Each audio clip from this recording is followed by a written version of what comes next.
Lost at an animal shelter.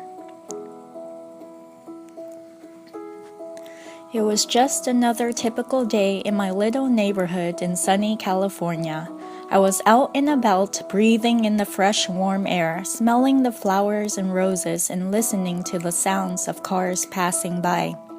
Little did I know the once so welcoming sounds of birds chirping in trees, tires swooshing on a hard, worn-down road, and voices fading and rising of the young and old were now all missed signs of the inevitable, life-altering event about to happen to me.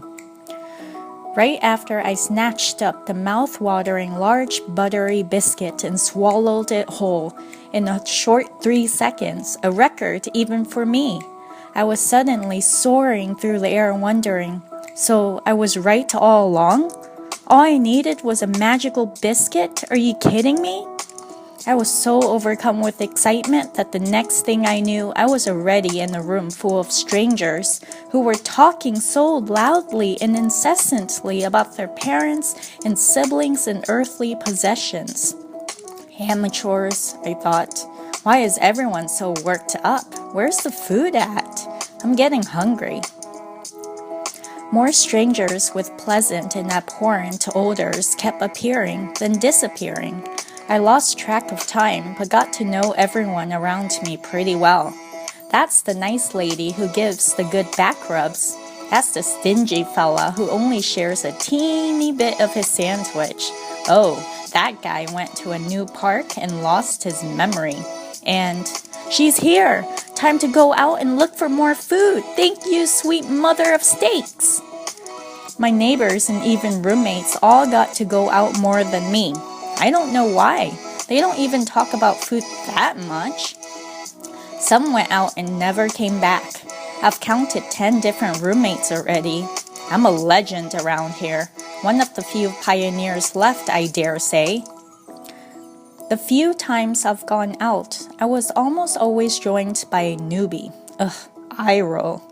And the interactions were always the same. Blows my mind. What are the chances? Aw, this one is so cute. Look at how friendly she is. Or, I want the younger one. He's more energetic. He'll play with me more. Or, honey, can we take him home? He has such a nice coat. He's so cute. The strangers always spent the majority of their time awing with heart-shaped emoji eyes over the newbies, so I had plenty of time to scavenge for the oh-so-delicious food all over the room. Man, I always returned to my room with a full stomach but an empty heart. That's okay. There's always next time, I would tell myself. There's always next time. 3 months passed, but who's keeping track? Not me. I'm referring to the nice lady with the good back rubs. The place was now full of new faces. All of my old pals were gone. I was told my time was coming up and I had about a month left. Freedom? That's fantastic! But the nice lady had tears in her eyes and sounded so sad, like someone had stolen her food. I wondered why. A few more days passed, and I now had a new roomie. He was okay, but constantly blabbering about something. On and on and on. It was always so ecstatic for no reason. His name was Waffles. He made me so grumpy because he reminded me of food all the time.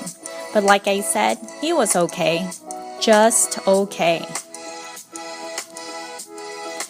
That day, I was starving, waiting for the next meal.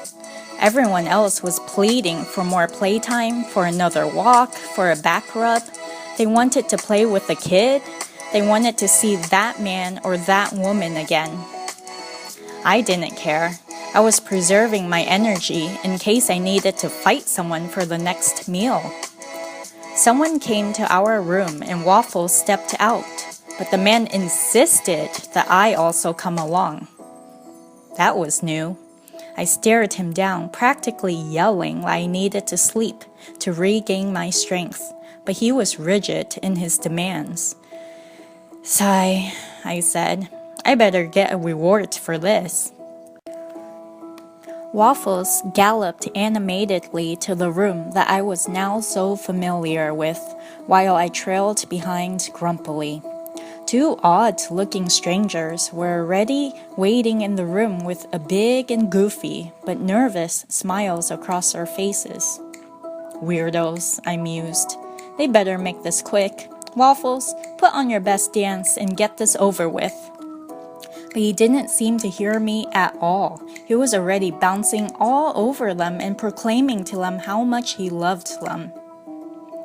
Strange how they kept approaching me and invading my space, even giving me back rubs and ear rubs. I checked their hands, but they had no food offerings. Lame. Make this quick, I told mostly myself, but there was a new flutter in my chest that lingered.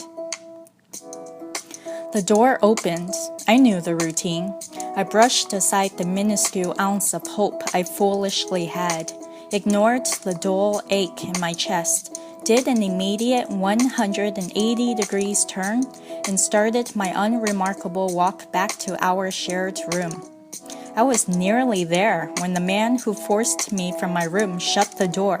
"What gives?" I shouted at him. "No, Dre, you're staying this time." I turned around, confused and angry that my next meal would be delayed. The odd, smiling couple was staring at me, still smiling. "Don't you two ever stop smiling?" I yelled in frustration. The gal bent down and gently reached out her hand. I quickly ran over to check it, but it was disappointingly still empty. Shame. Then it hit me like a shockwave. Why am I still here? This has never happened before. The couple looked at each other and then at the man. They said, "We want him. We will take him home." It was shocking to hear. I didn't know how to process it. I didn't. I ended up peeing 3 more times around the room to regain my composure and preserve my dominance. I soared through the air again. This time, I knew it wasn't because of a magical biscuit. The flutter was back in my chest. The 3 of us left my home of 4 months together, and I haven't been back since.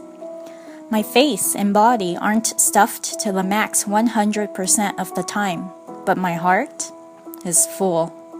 My name is Machaman, but the odd couple who loves me most calls me Mach.